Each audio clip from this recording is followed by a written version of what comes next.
Hello students, I am Arvind Kumar, PhD Physics from Suraj School, Rewari. Today we will discuss the third chapter of second unit current electricity, and third chapter is heating effect of current. First question comes in our mind, what is Joule's law of heating effect? Before starting it, only discuss about the heating effect. In our daily life, we observe many things on the basis of heating effect. What is heating effect? When a current is passed through a conductor, then it heated up. That is called heating effect of current. यानी जब current pass होता है किसी conductor के through तो heating effect होता है. अब हमारे क्वेश्चन आते हैं दो माइंड में. कौन कौन से? कि सर जो इलेक्ट्रिसिटी का वायर जो हमारे पास होता है, स्विच ऑन करते हैं, बल्ब ग्लो करता है, तो उसमें भी तो करंट पास होता है, लेकिन उसमें हीटिंग इफेक्ट बहुत ना के बराबर होता है, नेग्लिजिबल अमाउंट में होता है. और एक हमारी इमर्जन रोड है, ठीक है, जो हम पानी गर्म करते हैं, उसमें भी करंट पास होता है, लेकिन उसका हीटिंग इफेक्ट बहुत ज्यादा होता है. दूसरा, हमारे घर में एक आयरन भी है, उसमें भी करंट पास होता है, तो उसका हीटिंग इफेक्ट होता है. हमारे पास में हीटर भी होते हैं, इलेक्ट्रिक हीटर. जब करंट पास होता है तो जो स्प्रिंग टाइप की स्ट्रक्चर होती है उसमें हीटिंग इफेक्ट ज्यादा होती है, जबकि जो नॉर्मल वायर है उसमें हीटिंग इफेक्ट कम होता है. तो हमारी ये डेली रूटीन, डेली लाइफ में काफी इंपॉर्टेंट फैक्ट्स हैं इसके हीटिंग इफेक्ट के, उन्हीं को डिस्कस करते हैं सबसे पहले. तो क्वेश्चन क्या आता है कि जूल्स एक साइंटिस्ट था जिसने सबसे पहले हमें ये बताया कि Joule's law of heating effect क्या है.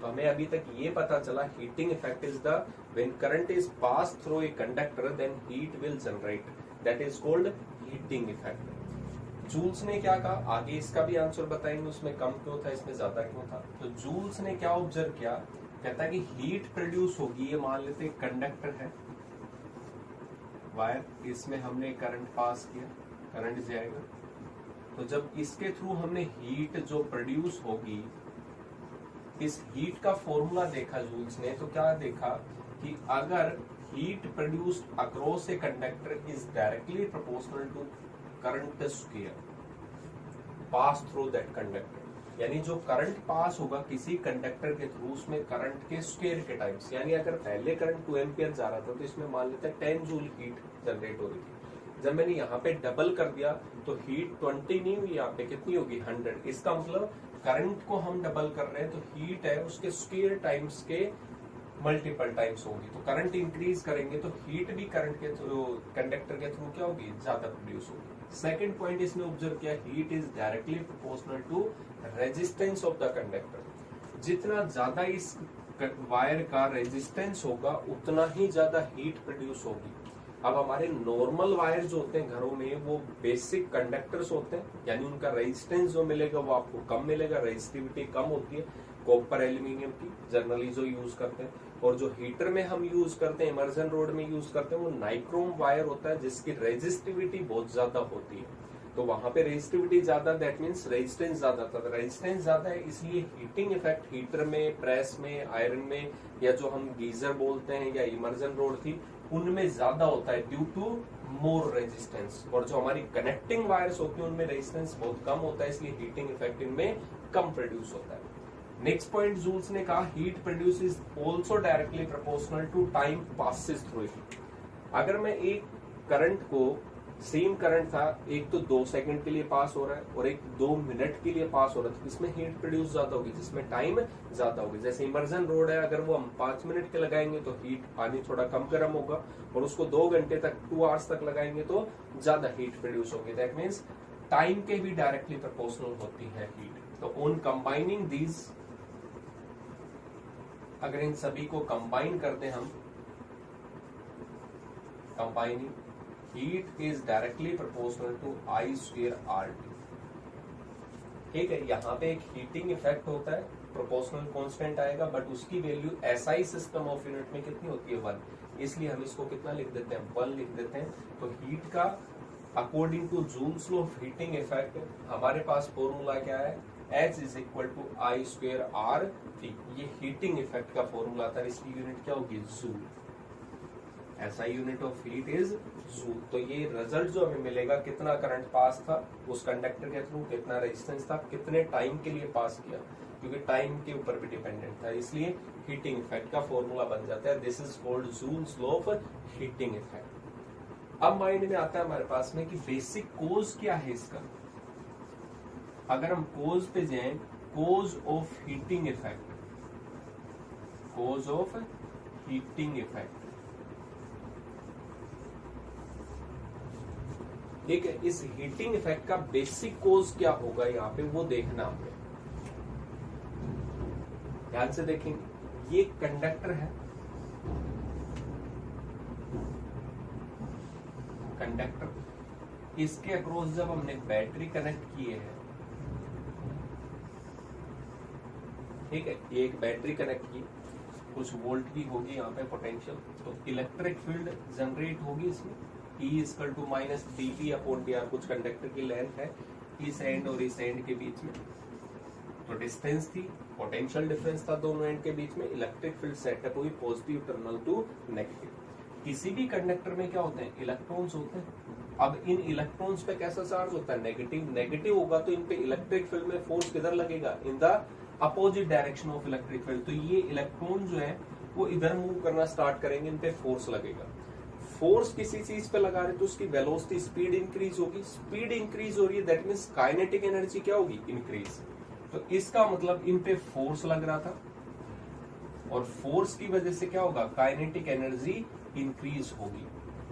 बट होता क्या है यहाँ पे, फ्री नहीं है ये, खाली ये नहीं कह सकते कि ये वैक्यूम टाइप में है, ये लैटिस से बना हुआ होगा। जिस कंडक्टर के थ्रू करंट पास होता है उसमें इलेक्ट्रॉन्स तो होते ही हैं, साथ के साथ उसके एटम्स मॉलिक्यूल्स भी होंगे। जब ये फ्री इलेक्ट्रॉन्स, क्योंकि मेटल की टेंडेंसी है फ्री इलेक्ट्रॉन्स की, तो एटम मॉलिक्यूल्स तो हैं ही, वो फ्री इलेक्ट्रॉन जैसे ही थोड़ा सा आगे बढ़ते हैं कोई ना कोई एटम होगा उससे टकराएंगे, कोलाइड होंगे आगे, तो ये कोलिजन होता रहता है। और ये जो ऑब्स्ट्रक्शंस था उसी को तो बेसिकली रेजिस्टेंस बोलते थे। तो यहाँ पे क्या होगा, काइनेटिक एनर्जी इंक्रीज थी, बट क्या होंगे, कोलाइड होंगे, और कोलाइड होंगे तो इंक्रीज जो थी, increase in kinetic energy disappear, decreases.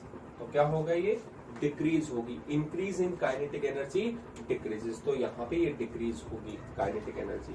तो जितना भी इसने गेन किया था वो सारा का सारा क्या हो गया, लॉस हो गया।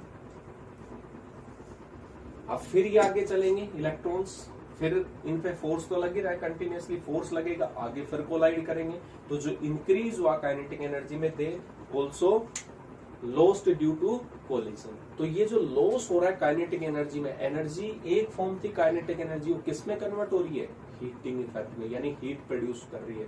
तो बेसिक जो कोज है हीटिंग इफेक्ट का वो क्या था कि इलेक्ट्रॉन जब मूव करते हैं they collide with the atoms और molecules of the lattice and loss there increase in kinetic energy, and this loss in kinetic energy is converted into heating effect. तो बेसिक कोज जो heating effect था वो collision था inside the conductor of electrons by the atoms और molecules of the conductor. तो ये basic कोज है आपके पास में हीटिंग इफेक्ट ऑफ करंट का। तो इसी की वजह से हीट क्या होती है, किसी भी वायर के थ्रू प्रोड्यूस होती है। जितने ज्यादा कोलिजन होंगे उतना ही ज्यादा क्या होगा, हीटिंग इफेक्ट होगा। तो यहाँ पे रेजिस्टेंस ज्यादा होना मतलब कोलिजन ज्यादा होना, और ज्यादा कोलिजन का मतलब क्या था, बेसिकली हीट ज्यादा प्रोड्यूस होना। तो यहाँ पे ये कंसेप्ट है, तो ये बेसिक कोज था। नेक्स्ट इसका प्रूफ भी देख सकते हैं हम। कहता है कि जो अमाउंट ऑफ हीट प्रोड्यूस होगा वो अमाउंट ऑफ वर्क डन है, amount of work done across V potential difference. Suppose करते हैं ये एक रेजिस्टेंस है R, इसको हमने एक बैटरी से कनेक्ट किया है, 20 वोल्ट की बैटरी है, या इसके अक्रॉस पोटेंशियल डिफरेंस था। यहाँ पे कुछ करंट पास हो रहा होगा इसके थ्रू। करंट मतलब क्या होता है, चार्ज अपॉन में टाइम, चार्ज पर यूनिट टाइम। तो यहाँ पे कह रहा है कि ये अमाउंट ऑफ वर्क डन होगा अगर मैं Q कूलम चार्ज को इस कंडक्टर के अक्रॉस V पोटेंशियल डिफरेंस है, तो V पोटेंशियल डिफरेंस के लिए कुछ ना कुछ अमाउंट ऑफ वर्क डन करना पड़ेगा in terms of potential difference.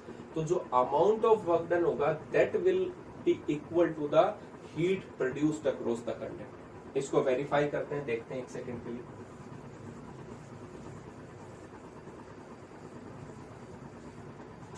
यहां पे करंट इज इक्वल टू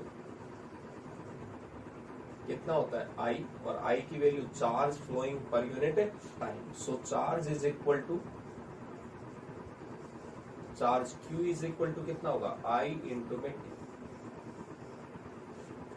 ठीक है, work done in bringing Q charge through the potential difference of V volt, कि इस पॉइंट और इस पॉइंट इस रेजिस्टेंस के थ्रू इसके थ्रू देखेंगे तो दोनों एंड पे पोटेंशियल का डिफरेंस कितना था वी वोल्ट, और हमें ये कहा जाए अमाउंट ऑफ वर्क डन कितना होगा।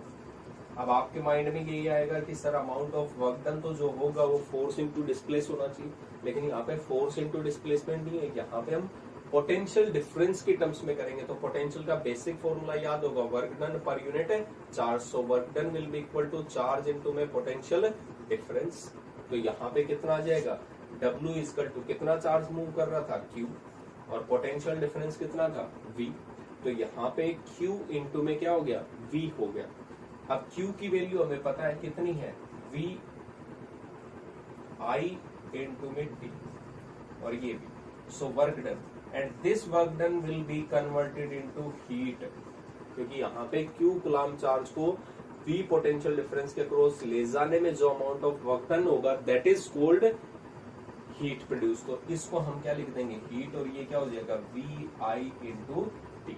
ये भी फॉर्मूला है आपके इसमें हीट प्रोड्यूस का। हमें V को लिखना चाहूँ potential difference across this conductor, current कितना पास हो रहा था I, रेजिस्टेंस कितना था R, तो V equal to Ohm's law के अकॉर्डिंग कितना लिख सकते हैं IR, तो I स्क्वायर इंटू में R। या इसको I को हम कितना लिख सकते हैं V अपॉन में R, तो कितना हो जाएगा V स्क्वायर अपॉन में R इंटू में T। ये सारे के सारे फॉर्मूला किसके हैं हीट प्रोड्यूस।